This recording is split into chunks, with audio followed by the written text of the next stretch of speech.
So, 8th anibersaryo po ng Arbitral Award, 2016 Arbitral Award, kung saan po nagwagi ang ating bansa laban po sa China, kung saan ipinagtibay ng Permanent Court of Arbitration ang ating mga karapatan, lalong-lalo na po sa ating exclusive economic zone, na ito po ay likas na yaman na para sa Pilipinas at para sa Pilipino lamang.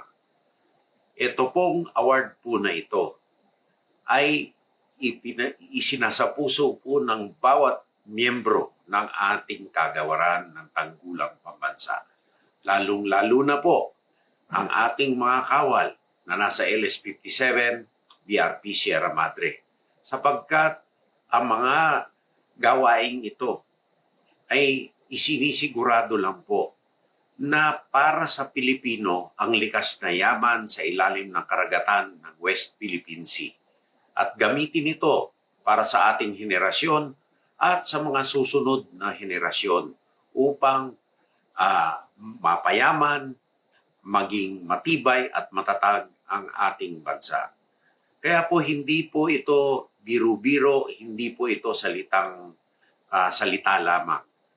Ginagawa po namin araw-araw, pinagsisikap po namin na mapangalagaan ng teritoryo at sovereign rights ng ating bansa upang makinabang ang Republika ng Pilipinas at hindi anumang ibang bansa sa likas na yaman na itinatag ng international law sa ilalim ng recognized na batas na kinikilala ng maraming bansa, hindi tulad po ng naratibo ng ibang mga bansa na sila lang po ang naniniwala.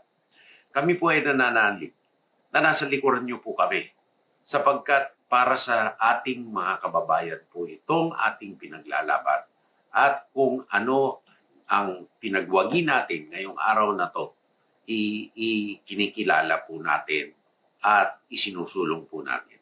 Sana po pagtibayin pa po natin ang pagkakaisa ng Republika ng Pilipinas sa likod nitong Arbitral Award, sa likod ng international law at sa likod na siguraduhin ang likas na yaman ng Pilipinas ay para sa Pilipino.